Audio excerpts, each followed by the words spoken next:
लोग, सत श्री अकाल, आदाब। तो एड्यूजोन में वापस आप लोगों का बहुत बहुत स्वागत है। आशा करता हूं कि आप लोग बहुत बहुत ज्यादा मस्त होंगे और अपनी अपनी लाइफ में एंजॉयमेंट से भरपूर चीजें कर रहे होंगे। तो इसी के साथ आपको बता देते हैं कि हमारी बायोकेमिस्ट्री की लेक्चर सीरीज चल रही है बहुत मजेदार तरीके से। तो मैंने जो पीछे लेक्चर डाले हैं, आई होप कि आप लोगों ने देखे होंगे। तो आज हम लोग एक नया लेक्चर लेके आए हैं। तो ये जो लेक्चर रहने वाला है ये बहुत बहुत ज्यादा मजेदार होगा, क्योंकि इसमें हम लोग सीखने वाले हैं कि कैसे सॉल्यूशंस को बेसिकली प्रिपेयर किया जाता है और क्या क्या मोल के फंडे हैं, जिन फंडों को आज इस वीडियो में हम लोग सुलझाएंगे। और बने रहिए इसी के साथ हमारे वीडियो में। एडिजोन में आप लोगों का बहुत बहुत स्वागत है। तो चलिए शुरू करते हैं हमारा नया फंडा विद एडिजोन।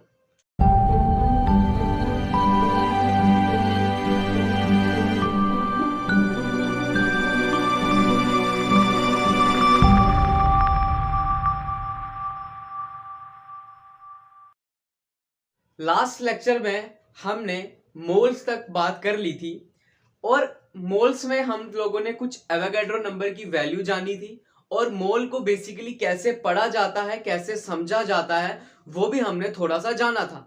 अब फिर आपको रिमाइंड कराते हुए मैं एक और चीज बता देता हूं आपको कि हमने बात की थी कोई भी चीज है जिसको मेजर करना है, कोई भी चीज है जिसको हमने क्वांटिफाई करना है, उसके लिए एक स्पेसिफिक यूनिट डिजाइन की जाती है। अच्छा जी, अब स्पेसिफिक यूनिट डिजाइन की जाती है तो एटम्स और मॉलिक्यूल के फंडे को सुलझाने के लिए एक स्पेसिफिक यूनिट डिजाइन की गई थी जिसे मोल टर्म नाम दिया गया।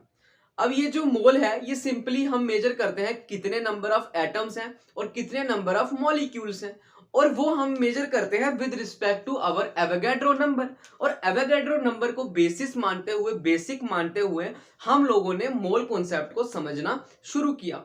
अब जब हम लोगों ने मोल कॉन्सेप्ट को समझना शुरू किया तो उस वक्त क्या निकला? उस वक्त ये तात्पर्य निकला, ये कंक्लूजन निकली कि भाई साहब, जैसे कि हमें बात की है कि कोई भी एटम है या कोई भी मॉलिक्यूल है, उसका जो भी बेसिक एटॉमिक मास या जो भी बेसिक मॉलिक्यूलर मास, वो उसका 1 मोल के बराबर होगा। पिछले बार भी मैंने एक एग्जांपल दी थी, फिर देता हूं, समझिए क्या मतलब है इस चीज का। देखिए, अब देखिए, मेरे पास एक ऑक्सीजन का एटम है। अब ऑक्सीजन का एटम जो है, इसका एटॉमिक नंबर 8 है और इसका जो मास है वो 16 है।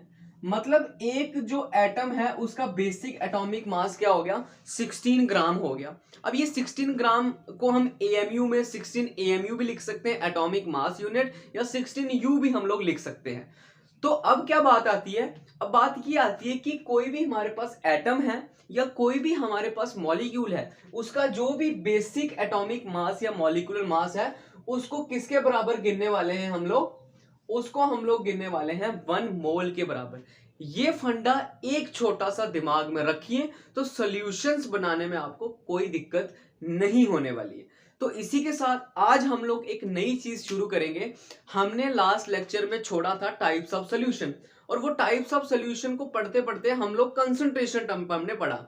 अब कंसंट्रेशन टर्म को हम लोगों ने समझा है। आई होप कि आपने वीडियो देखी होगी, आप उस वीडियो को देखिए, क्योंकि आप उसको देखोगे तो आपको समझ में आएगा कि सॉल्यूशंस बनाने का बेसिक्स है क्या है। तो अब हम लोग टाइप्स ऑफ सॉल्यूशन पढ़ने वाले हैं, तो एक एक करके हम टाइप्स ऑफ सॉल्यूशन पढ़ेंगे। हमने बात की थी कि टाइप्स ऑफ सॉल्यूशन को ब्रॉडली 3 कैटेगरी में कैटेगराइज्ड किया गया है। अब वो 3 कैटेगरीज हैं वेट बाय वेट की, वेट बाय वॉल्यूम की, एंड वॉल्यूम बाय वॉल्यूम की। तो देख लेते हैं इनमें क्या क्या बेसिक्स इनका डिफरेंस है, कैसे इनसे हम सॉल्यूशन बना सकते हैं और कैसे हम इन चीजों को लेके आगे बढ़ सकते हैं। और एक और चीज, आने वाले लेक्चर्स बहुत ही मजेदार होने वाले हैं, तो जल्दी से जुड़िए हमारे साथ। तो देखिए, अब हमने कैटेगरी की बात की थी, सबसे पहले थी हमारे पास वेट बाय वेट की सॉल्यूशन। अब जो वेट बाय वेट की सॉल्यूशन थी, इसमें था, इसको हम बोलते हैं ग्राम पर ग्राम सॉल्यूशन, मैंने बताया लास्ट में, या इसको दूसरी भाषा में हम लोग बोलते हैं मोलल सॉल्यूशन। बहुत ही बढ़िया चीजें समझ में आएंगी, बस ध्यान से यहां पे नजर बना के रखिएगा, ठीक है। तो दूसरी थी हमारे पास वेट बाय वॉल्यूम की सॉल्यूशन, बहुत ही बढ़िया भाई साहब।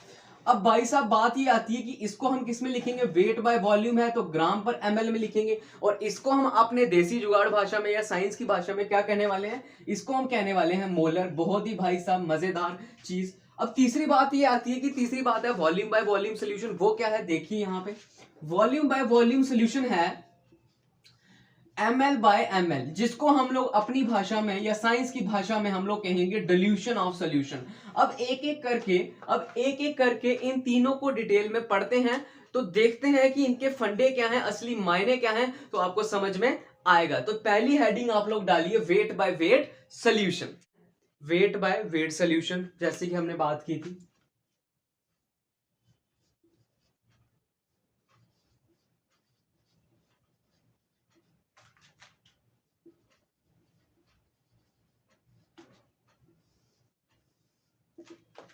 देखिए मैं आप लोगों को फिर बता देता हूं, ये हम लोग कोई केमिस्ट्री का बहुत ज़्यादा टफ सब्जेक्ट नहीं पढ़ रहे हैं बायोकेमिस्ट्री के लिहाज से, because we are life science students. तो उस हिसाब से जितनी केमिस्ट्री हमें आनी चाहिए फॉर सॉल्विंग अवर क्वेश्चंस, तो उस हिसाब से मैं बता रहा हूँ। तो अब ये बहुत इंपॉर्टेंट चीज़ है, ये आपको सीखनी पड़ेगी। तो आप सीखोगे तो आपको हाई लेवल एडवांस लेवल के क्वेश्चन इससे सॉल्व होंगे। तो ये पहली सोल्यूशन है हमारी, तो ध्यान से सुनिएगा आप लोग, बिल्कुल नजर यहाँ बना के रखिए। अब हमने बात की थी कि वेट बाय वेट सोल्यूशन। अब ये जो वेट बाय वेट सोल्यूशन है इसे ग्राम पर ग्राम सोल्यूशन कहते हैं, या इसे हम लोग मोलर सोल्यूशन कहते हैं। अब पॉइंट वाइज हम लोग चीज़ों को देखेंगे, आपको वही पॉइंट याद रखने जो मैं बता रहा हूँ, क्योंकि वो exam perspective point of view से बहुत ज़्यादा इंपॉर्टेंट है। पहली बात है इसमें क्या होता है, देखिए पहला पॉइंट है, इसको हम लोग मोलैलिटी भी कहते हैं, इसको हम लोग क्या कहते हैं, मोलैलिटी भी कहते हैं। दूसरा पॉइंट है, अब ये सॉल्यूशन होती क्या या कैसे बनाई जाती है। It is defined as number of gram equivalent mass of solute dissolved in 1000 gram of solution, अच्छा जी, मतलब क्या कहने का कि मोलर सोल्यूशन एक ऐसी सोल्यूशन है जिसमें हम सोल्यूट के नंबर ऑफ ग्राम इक्विवेलेंट मास लेने वाले हैं और उसको डिसॉल्व करने वाले हैं 1000 ग्राम ऑफ सोल्यूशन के अंदर। ठीक है, तो ये सिंपल सी चीज है। पहली बात इसको मोलैलिटी कहते हैं, दूसरी इसमें हम सोल्यूट को ग्राम इक्विवेलेंट मास से मतलब में लेते हैं और 1000 ग्राम सोल्यूशन में डिसॉल्व करते हैं। और तीसरी बात, ये बहुत इंपॉर्टेंट बात है, बहुत बार पूछी गई है, होप क्या आगे वाले आने सालों में भी क्या पता पूछी जाए, कि जो मोलर सोल्यूशन होती है वो टेम्परेचर इंडिपेंडेंट होती है। ठीक है, जो मोलर सोल्यूशन होती है वो क्या होती है, टेम्परेचर इंडिपेंडेंट। अच्छा, अब बात ये आती है कि ये तो होगी कुछ बेसिक चीजें, अब इससे सोल्यूशन बनाई कैसे जाती है।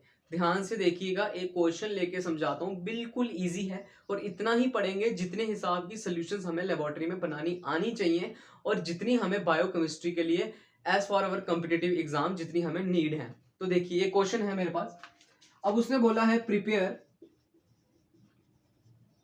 1 मोलर, ये बड़ी ध्यान में रखना, प्रिपेयर 1 मोलर ग्लूकोज सोल्यूशन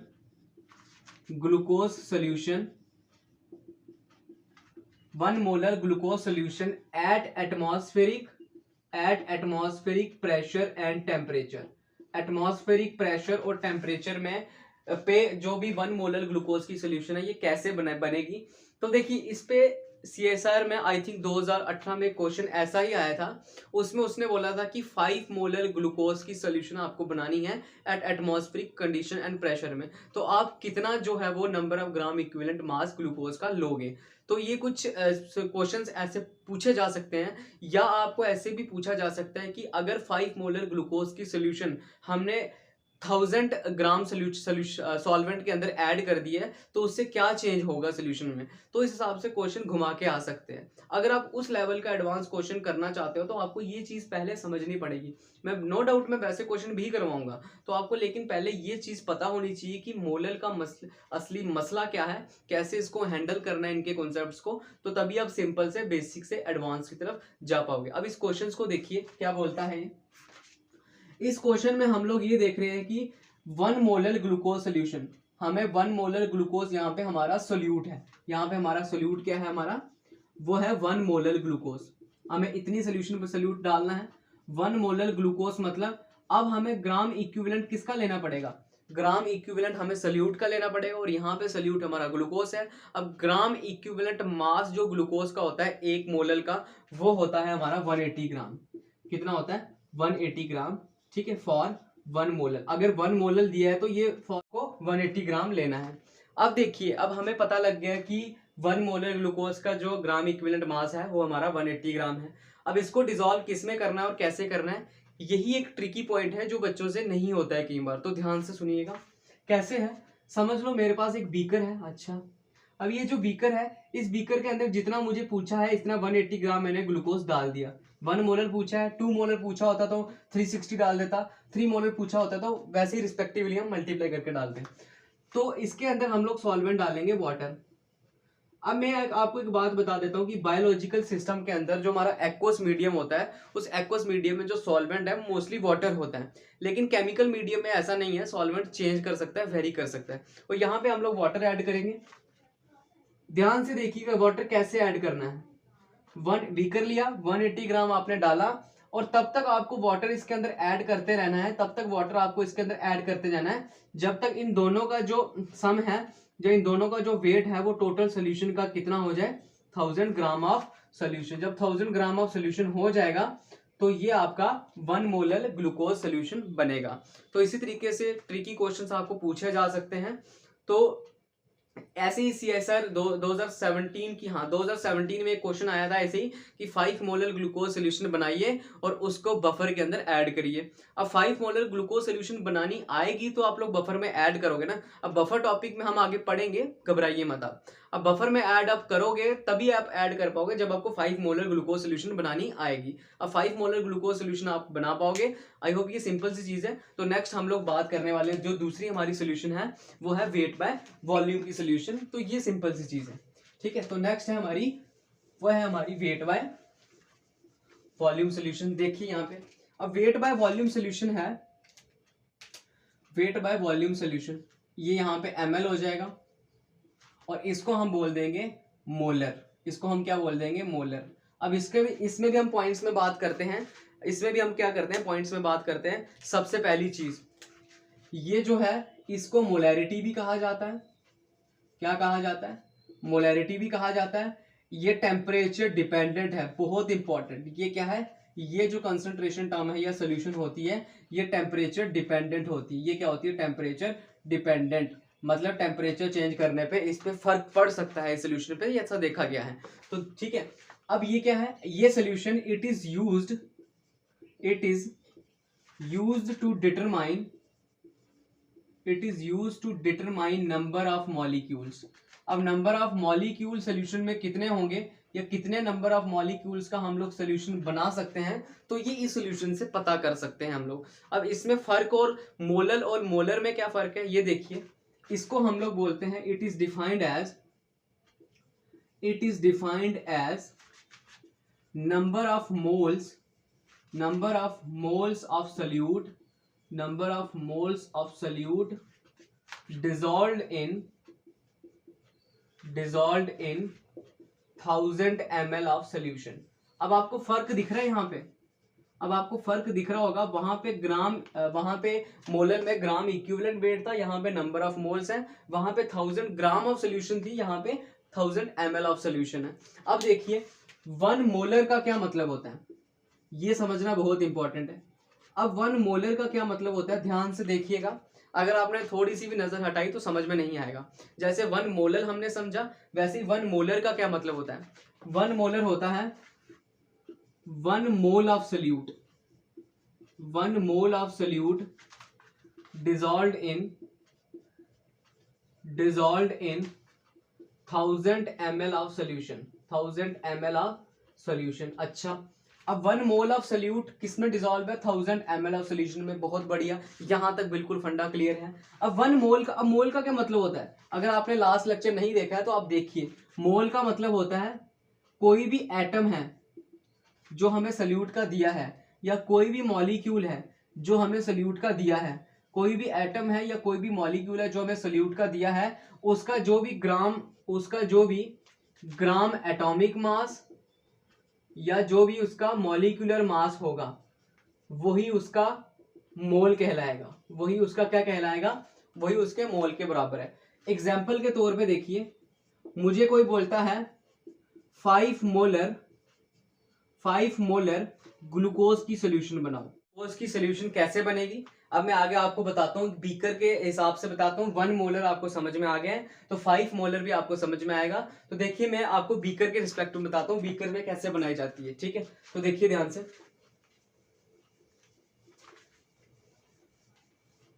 अब देखिए, मान लीजिए मेरे पास एक बीकर है। सबसे पहले तो आपको 5 मोलर ग्लूकोज का मतलब समझना पड़ेगा। 5 मोलर ग्लूकोज का क्या मतलब है? 5 मोलर ग्लूकोज का मतलब है 5 मोल्स ऑफ ग्लूकोज। मतलब डेफिनेशन के हिसाब से देखें तो क्या होती थी कि number of moles of solute dissolve in 1000 ml of solution. अब 5 मोलर है तो 5 moles of solute. 5 moles of solute यहाँ पे क्या है? ग्लूकोज है हमारा। बहुत बढ़िया। अब 5 मोल्स ऑफ ग्लूकोज किसमें डिसॉल्व करने हैं? Dissolve in 1000 ml of solution. अब 5 moles of glucose dissolve in 1000 ml of solution. अगर आपको मोल की डेफिनेशन दिमाग में आ रही हो, आप रिकैप्चुलेट कर पा रहे हो, तो एक मोल का मतलब होता है जो भी उसका ग्राम एटॉमिक या मॉलिक्यूलर एटॉमिक मास होता है। अब यहाँ पे 5 मोल है ग्लूकोज के, एक ग्लूकोज का 180 ग्राम होता है, तो 5 मोल के लिए कितना लेना है वो देखिए यहाँ पे। अब 5 मोल के लिए कितना लेना है आपको? 5 इंटू 180, तो ये लगभग कितना होता है? तो ये लगभग ये होता है हमारा 900 होगा आई थिंक। हाँ, ये लगभग 900 ग्राम होगा। मतलब 900 ग्राम ऑफ ग्लूकोज आपको किस में डिसॉल्व करना है? Dissolve in 1000 ml of solution. Dissolve in 1000 ml of solution. अच्छा, बस यही बेसिक फंडा है। आपको क्या करना है? मोल्स को पहले ग्राम में कन्वर्ट करना है, क्योंकि ऐसे मोल्स आपको समझ में नहीं आएगा। अब 5 मोलर बोला है तो 5 मोलर मतलब 900 ग्राम आपको ग्लूकोज का लेना है। देखिए, अब 900 ग्राम मैंने लिया ग्लूकोज का, 900 ग्राम मैंने लिया ग्लूकोज का लिया। अब उसके अंदर जो सॉल्वेंट हमें ऐड करना है वाटर ही होगा। वाटर हमें तब तक ऐड करना है जब तक ये फाइनलाइज सोल्यूशन कितने की ना हो जाए? 1000 ml की सोल्यूशन ना बन जाए। कितने की ना बन जाए? 1000 ml की सोल्यूशन। जैसे हमने उसमें बात की थी कि 1000 ग्राम की ना हो जाए, इसमें 1000 ml की सोल्यूशन ना हो जाए, हम तब तक इसको लेके चलेंगे। तो ये सिंपल सी चीज है। आपको मोलर और मोलल में डिफरेंस पता होना चाहिए। जो मोलल है उसमें ग्राम एटॉमिक मास लेना है आपको, या ग्राम मॉलिक्यूलर या इक्विवेलेंट मास लेना है। और जो मोलर है हमारा, उसमें आपको क्या लेना है? नंबर ऑफ मोल्स लेने हैं। और नंबर ऑफ मोल्स भी आप ग्राम में कन्वर्ट करके ऐसे ले सकते हैं। तो सिंपल सी चीज है, ऐसे लेबोरेटरी में सोल्यूशन बनाने को आ सकती है कि 5 मोलर 3 मोलर ऐसे करके सोल्यूशन बनाओ, किसी की भी तो आप लोग बना सकते हैं। होप ये क्लियर होगा। अब तीसरी जो हमारी सोल्यूशन बची है वो है डिल्यूशन। चलिए उसको भी देख लेते हैं हम लोग, ठीक है? या इसको हम लोग कहते हैं ml बाय ml या वॉल्यूम बाय वॉल्यूम सोल्यूशन। अब देखिए, सबसे पहला फंडा है कि इस सोल्यूशन को कब यूज किया जाता है? जब भी कोई हमारे पास सोल्यूशन है स्पेसिफिक सोल्यूट या सॉल्वेंट की बनी हुई। क्या बोला? ध्यान से बिल्कुल। जब भी कोई हमारे पास सोल्यूशन है स्पेसिफिक सोल्यूट या सॉल्वेंट की बनी हुई, उस स्पेसिफिक सोल्यूट या सॉल्वेंट की सोल्यूशन को हमें डिल्यूट करना हो। डिल्यूट मतलब हमें इंग्लिश भाषा में कहते हैं पतला करना हो, पानी और डालना हो।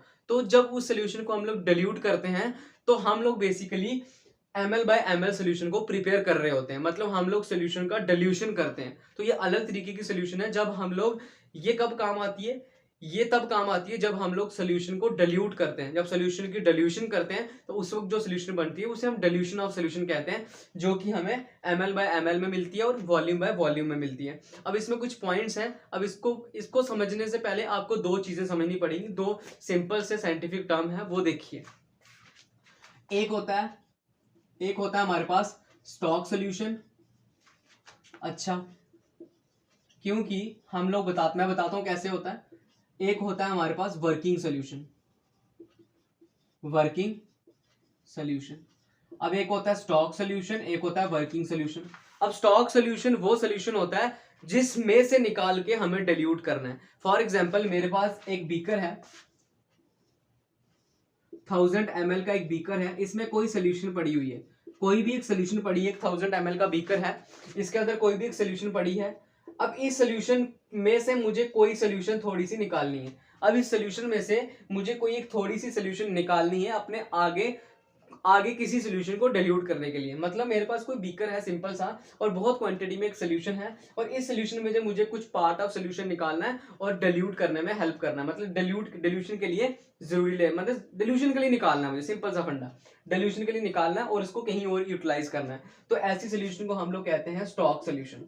स्टॉक मतलब जो हमने संभाल के रखी है, स्टॉक का बेसिकली मतलब जो हमने बहुत मात्रा में संभाल के रखी है फ्यूचर यूज के लिए, तो उसको हम स्टॉक कहते हैं।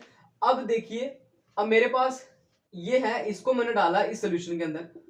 अब इस सोल्यूशन के अंदर, अब फॉर एग्जांपल ये सोल्यूशन कुछ भी हो सकती थी, मैं मतलब कुछ वॉल्यूम की सोल्यूशन है या कुछ कंसंट्रेशन की सोल्यूशन है, ठीक है। तो इसकी कोई वॉल्यूम है, किसकी कोई कंसंट्रेशन है। अब इस स्टॉक सोल्यूशन में से जो पार्ट निकला वो हमने अनदर सोल्यूशन में डाला, जिसके ऊपर हम लोग काम करेंगे, जिसको हम लोग डिल्यूट करेंगे, और जिसपे हम लोग काम करते हैं उसे हम लोग कहते हैं वर्किंग सोल्यूशन।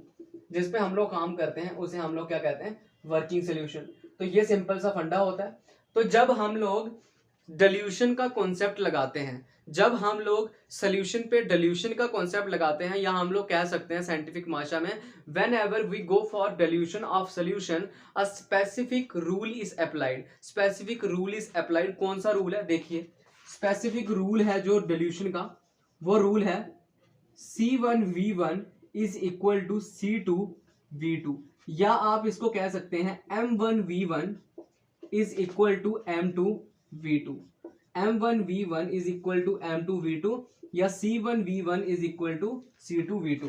अब यहां पे क्या है, C1 क्या है, ध्यान से देखिए, C1 क्या है, concentration of stock solution, concentration of stock solution. और V1 क्या है हमारा, volume of solution, volume of solution to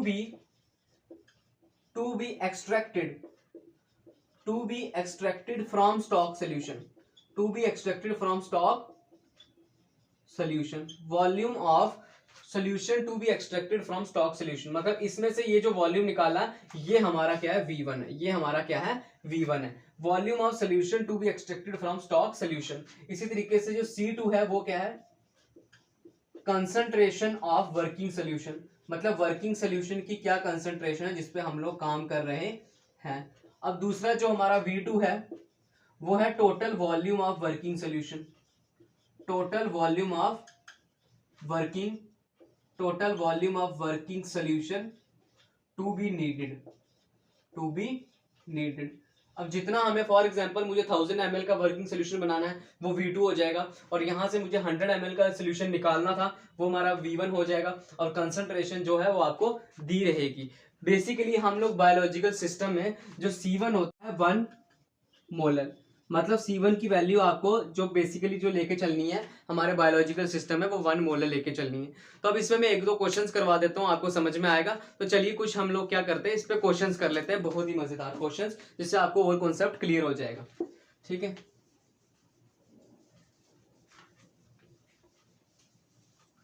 अब मैं कुछ क्वेश्चंस लाया हूं, मैं आप लोगों को बता देता हूं कि क्या क्वेश्चंस हैं। देखिए क्वेश्चन है मेरे पास, कहता है, क्वेश्चन देखिए, क्वेश्चन है 1 mm of EDTA stock solution, 1 mm EDTA stock solution from, इधर आएगा from 1 mm EDTA stock solution prepare 100 ml of 25 micrometer EDTA solution, EDTA solution. अब देखिए सिंपल सी चीज है, उसने कहा है कि हमारे पास 1 mm EDTA की स्टॉक सोल्यूशन है, मतलब मेरे पास एक स्टॉक सोल्यूशन है। ध्यान से देखिएगा, समझ में आएगा। ये स्टॉक सोल्यूशन है, ये स्टॉक सोल्यूशन है, वो कितनी है 1 mm EDTA। अब ये 1 mm EDTA की स्टॉक सोल्यूशन है, मुझे क्या बनाना है, मुझे 100 ml की, इसमें से मुझे टोटल जो ml है वो कितना लेना है वर्किंग का, मुझे 100 ml की सोल्यूशन बनानी है, कितनी 25 माइक्रोमोलर EDTA, 25 माइक्रोमोलर EDTA। अब मुझे अगर सोल्यूशन बनानी है तो पूछ ये रहा है कि मुझे इस स्टॉक सोल्यूशन में से कितना वॉल्यूम निकालना पड़ेगा ताकि मैं इसमें डालूं और मेरे पास इतनी कंसंट्रेशन और वॉल्यूम की एक मेरे पास सोल्यूशन, वर्किंग सोल्यूशन बन जाए। तो देखिए कैसे करना है। बेसिक फॉर्मूला, एज हमें पता है कि C1V1 is equal to C2V2 होता है। अब ये जो C1 की वैल्यू है, यहाँ पे जो C1 की वैल्यू है वो हमें दी हुई है 1 मोलर, 1 मिलीमोलर, ठीक है। तो हाँ 1 मिलीमोलर, तो इसको हम लोग कैसे लिख सकते हैं 1 into 10⁻³ molar of EDTA। Conversion मैंने बताई थी स्टार्टिंग में ही, लेक्चर को देखिए, पुराने लेक्चर्स को, कन्वर्जन बता रखी है। तो इसको ऐसे लिख सकते हैं। और V1 है जो हमारा, वो हमें निकालना है, वो XML कर लेते हैं। C2 है जो हमारा, वो हमारा कितना है 25 माइक्रोमोलर EDTA। तो इसको कन्वर्ट करेंगे तो कितना हो जाएगा माइक्रोमोलर 25 इंटू 10⁻⁻6 मोलर EDTA। पुराने लेक्चर्स को देखिए, कन्वर्जन्स बता रखी हैं वहां पे। तो V2 कितना हो जाएगा, V2 हो जाएगा हमारा 100 ml। अब कितना हो जाएगा 100 ml। अब इस कॉन्सेप्ट को यहाँ अप्लाई करते हैं, ध्यान से देखिएगा कैसे चलेगा। C1V1, इधर कर रहा हूं मैं, ध्यान से। C1V1 is equal to C2V2। C1 कितना है हमारा 1 इंटू 10⁻⁻3। V1 कितना है, x निकालना है हमें। C2 कितना है हमारा 25 इंटू 10⁻⁻6। और V2 कितना है, कितनी सोल्यूशन चाहिए 100। अब इसको मैं ऐसे लिख सकता हूँ, x into 10⁻³ is equal to 25 into 10⁻6। और ये आ जाएगा 10⁻², 100 को 10⁻² हम लिख सकते हैं। तो ये आ जाएगा x into 10⁻³ is equal to 25 into 10⁻6 plus 2। When basis are same, powers gets added, ये हमें पता है। तो इसको यहां लिख लेते हैं नीचे। यहां देखिएगा, थोड़ा कंजेस्टेड स्पेस है, यहां देखिए। अब ये देखिए x इंटू 10⁻³ ही रहेगा, और ये हो जाएगा 25 इंटू 10⁻⁻4 हो जाएगा। ये यहाँ मल्टीप्लाई हो रहा है, वहां जाके डिवाइड, देयरफॉर जो x हो जाएगा वो हो जाएगा 25 इंटू 10⁻⁻4 डिवाइड होगा 10⁻⁻3 हो जाएगा। तो इसको सॉल्व करेंगे, ये हो जाएगा 25 इंटू 10⁻⁻4 प्लस 3। तो ये हो जाएगा हमारे पास 25 इंटू 10⁻⁻1, और इसको लिख सकते हैं 2.5 ml। मतलब मुझे इसमें से 2.5 ml को निकालना है, इसमें डालना है, ताकि मेरे पास 25 माइक्रोमोलर EDTA की सोल्यूशन बने, जिसका जो टोटल वॉल्यूम है वो 100 ml हो। तो इस तरीके से आपको ये डिल्यूशन का कॉन्सेप्ट इस्तेमाल करना है। होप ये सिंपल सी चीज आपको समझ में आई होगी। तो अब हम लोग एक और क्वेश्चन देख लेते हैं ताकि कॉन्सेप्ट हो जाए थोड़ा ज्यादा पक्का। तो देखिए, तो मैं एक और क्वेश्चन लाया हूँ, देख लीजिए। मैं होप करता हूँ कि पिछला क्वेश्चन समझ में आया होगा, इजी सा क्वेश्चन है वो। तो इसी तरीके से ऐसे ही क्वेश्चन पूछे जाएंगे आपको मैं डिल्यूशन के ऊपर। तो एक और क्वेश्चन कर लेते हैं।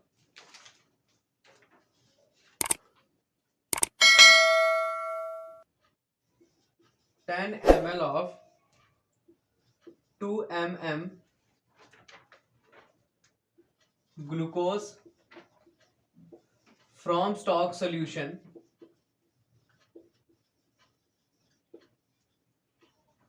with concentration 1 molar. इससे बोला है प्रिपेयर। अब ये भी डिल्यूशन का क्वेश्चन है। देखिए, इसमें इसने बोला है कि हमें 10 ml का प्रिपेयर करना है, 10 ml का सोल्यूशन, 10 ml उसका वॉल्यूम होना चाहिए, और उसमें क्या होना चाहिए 2 माइक्रोमोलर ग्लूकोज होना चाहिए फ्रॉम स्टॉक सोल्यूशन। और हमें क्या करना चाहिए, जो कंसंट्रेशन है वो कितनी होनी चाहिए 1 मोलर होनी चाहिए। अब देखिए, हम लोग इसमें डिल्यूशन का जो रूल है, बेसिकली फंडा है, वो अप्लाई करते हैं कि C1V1 is equal to C2V2 होता है। अब यहाँ पे जो कंसंट्रेशन है वो कितनी होनी चाहिए, मतलब कितनी है हमारी कंसंट्रेशन सोल्यूशन की, जो स्टॉक में से है वो है 1 मोलर। और जो वॉल्यूम हमें चाहिए वो हमें नहीं पता है, कितना हमने निकालना है हमें नहीं पता है, XML ले लेते हैं उसको। और जो इसमें C2 की कंसंट्रेशन है वो कितनी है, 2 मोलर, 2 माइक्रोमोलर, ठीक है। और जो इसमें वॉल्यूम है वो कितना है, 10 ml। अब ये कन्वर्जन है। अब जैसे कि हमें पता है देयरफॉर 1 mm कितना होता है, 10⁻³ मोलर हो जाएगा।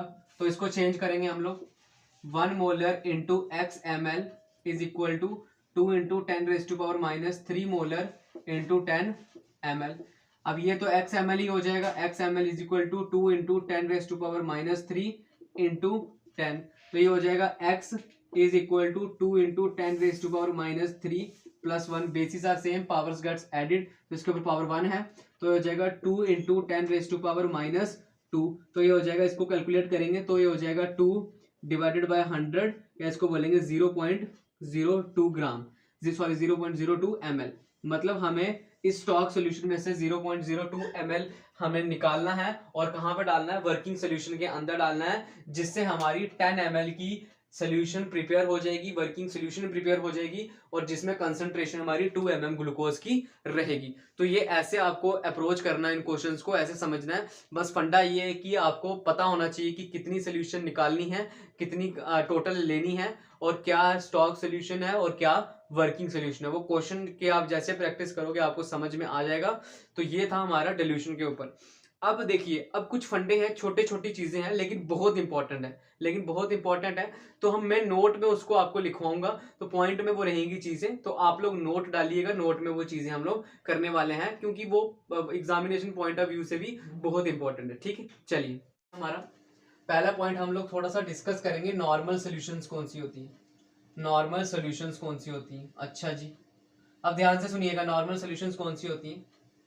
पहली बात, जो नॉर्मल सॉल्यूशंस होती हैं वो हम लोग हमारे बायोलॉजिकल सिस्टम के अंदर बेसिकली मोस्टली हम एसिड बेस और सॉल्ट्स के लिए इस्तेमाल करते हैं। Use for acid based and salts, acids के लिए, बेसिस के लिए और सॉल्ट्स के लिए हम लोग यूज करते हैं। अब मैं आपको बता देता हूं कि एक नॉर्मल सोल्यूशन और एक मोलर सोल्यूशन कैसे दोनों वेरी करती हैं। देखिए एक एग्जांपल, देखिए इसका ज्यादा रोल नहीं होता है, बस आपको पता होना चाहिए कि नॉर्मल सोल्यूशन और मोलर सोल्यूशन में क्या फर्क होता है। अब मोलर सोल्यूशन मैंने आपको बता दिए, ये नॉर्मल सोल्यूशन में मैं आपको डिफरेंस बताता हूँ, ध्यान से यहाँ देखिएगा।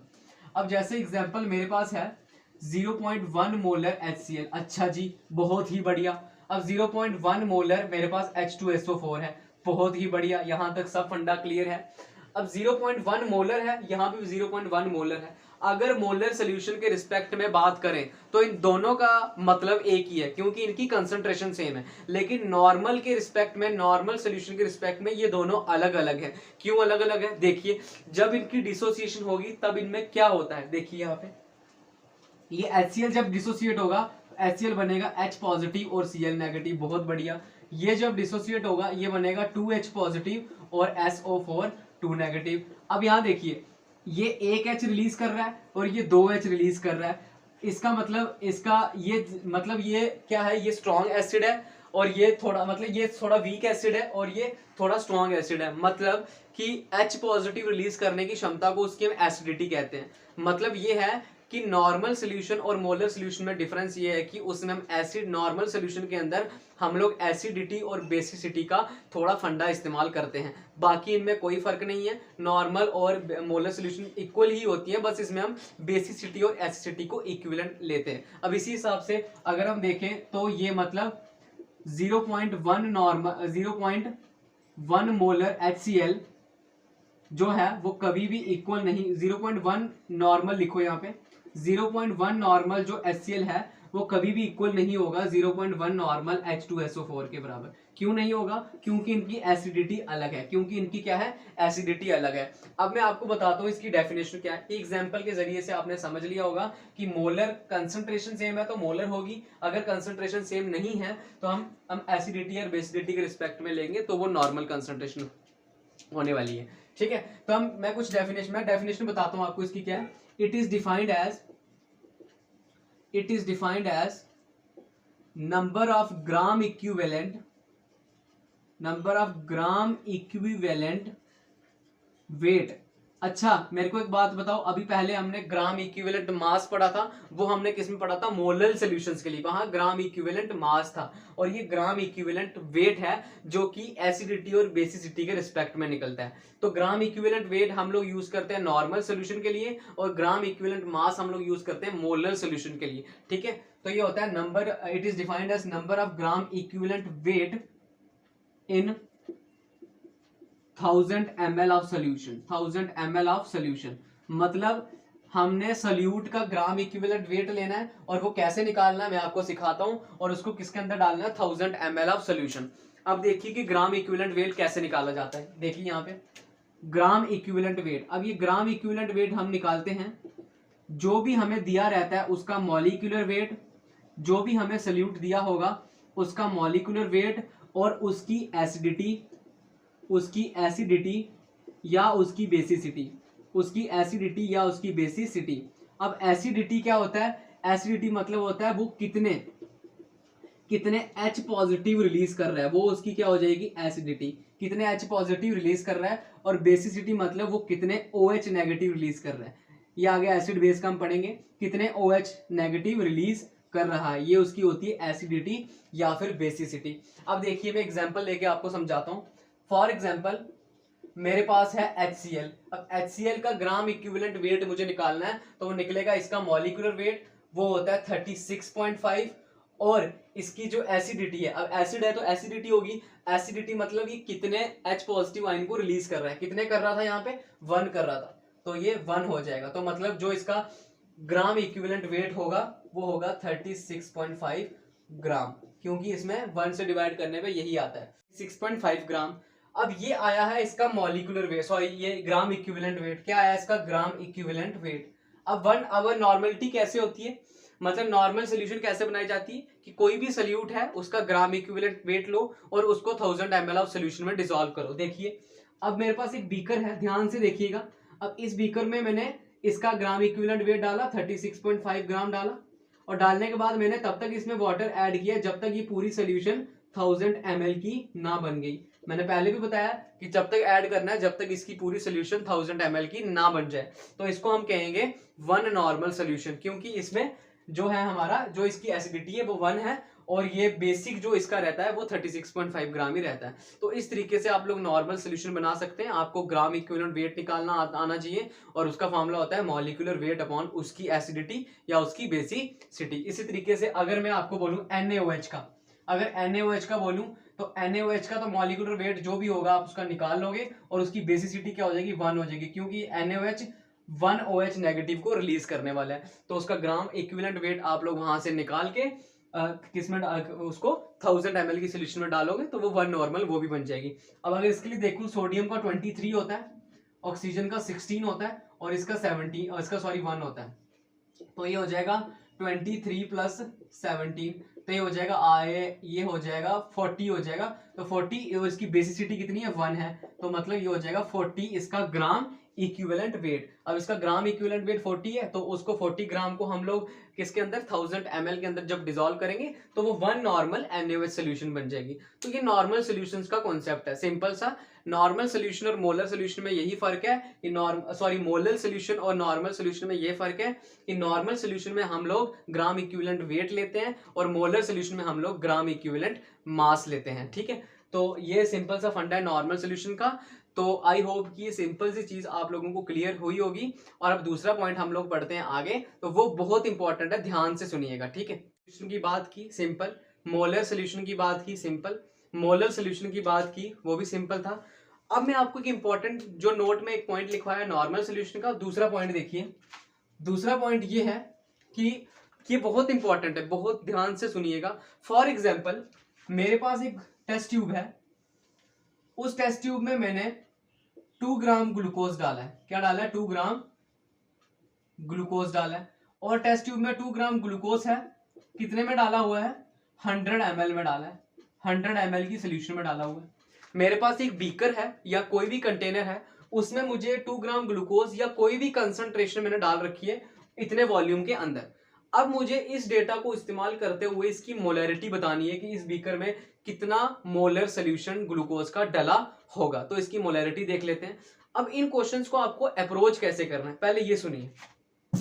अब मुझे बताइए, जो ग्लूकोज होता है, अच्छा जो ग्लूकोज होता है उसका बेसिक मॉलिक्यूलर मास 180 ग्राम होता है, और जो भी बेसिक एटॉमिक या मॉलिक्यूलर मास होता है वो रहता है 1 मोलर के बराबर। 1 मोलर के बराबर मतलब उसकी मोलैरिटी होती है 1 मोलर।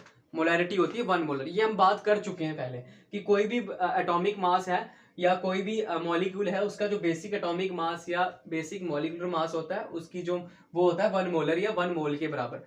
अब देखिए 1 मोलर किस में डिसॉल्व करते हैं, मोलैरिटी किसके रिस्पेक्ट में निकालते हैं, 1000 ml के रिस्पेक्ट में। कितने किसके रिस्पेक्ट में, 1000 ml ऑफ सोल्यूशन के रिस्पेक्ट में। मोलैरिटी याद आ रही होगी आपको, अभी पीछे पढ़िए कि मतलब कोई भी नंबर ऑफ मोल, कितने मोल्स हैं उस कितने मोलर हैं वो कितने में डालते हैं हम, 1000 ml ऑफ सोल्यूशन में। मतलब यहां से मुझे पता लग गया कि 180 ग्राम के लिए 1 मोलैरिटी होती है उसकी, और कितने में होती है, 1000 ml सोल्यूशन के लिए होती है, 1000 ml सोल्यूशन के लिए होती है। मतलब यहां देखिए अब यहां पे, लेकिन इसमें क्वेश्चन वाले ने क्या दिया है, क्वेश्चन वाले ने दिया 2 ग्राम इन 100 ml, 2 ग्राम इन 100 ml। अब अगर मुझे मोलैरिटी निकालनी है तो मुझे कितने के लिए निकालनी है, 100 के लिए कि 1000 के लिए, ऑब्वियसली 1000 के लिए। तो 2 ग्राम अगर 100 के लिए तो 1000 के लिए कितना हो जाएगा, 1000 के लिए इससे 10 से मल्टीप्लाई करो, वो बन जाएगा 1000 के लिए, 1000 के लिए।